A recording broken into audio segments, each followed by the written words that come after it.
নৃত্যাঙ্গনা নৃত্যগোষ্ঠীর উদ্যোগে কলকাতার গিরিশ মঞ্চে অনুষ্ঠিত হলো একটি মনোজ্ঞ নৃত্যানুষ্ঠান প্রেমাঞ্জলি।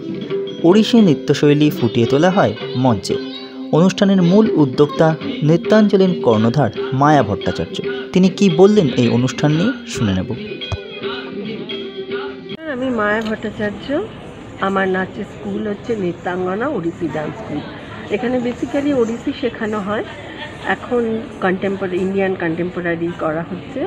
আমাদের প্রথমে ওড়িশি রিসাইটাল হবে, তারপর একটু সম্বর্ধনা আছে, তারপরে প্রেমাঞ্জলি, ওটা সেমি ক্লাসিক্যালের উপরে হচ্ছে। ওটা নজরুল ইসলামের মানে এবারে তো 125তম জন্মশতবার্ষিকী, তো তাই তার জন্য এবং আমার হাজব্যান্ড মিস্টার ভোলা ভট্টাচার্যের জন্য প্রেমাঞ্জলি করা হচ্ছে। কারণ উনি মিউজিশিয়ান ছিলেন। আমার এই গানগুলো, মিউজিকগুলো সমস্ত ওনার করা। 29 বছর ধরে এই প্রোগ্রামটা হচ্ছে। পরবর্তীকালে আর কি কি পরিকল্পনা রয়েছে এই নাচ ঘিরে? তো অনেক কিছু থাকবে, আছেও। 30 বছর হবার মুখে দাঁড়িয়ে, সামনের বছর কি হবে বলতে পারি না, কারণ অনেকটাই আশা করেছিলাম 25 বছরের জন্য, কিন্তু সেটা তো সফল হয়নি, কিছুই করতে পারিনি।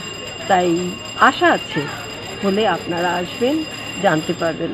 আপনাদের ছাড়া তো আর জানানোর কোনো আমাদের স্কোপ নেই।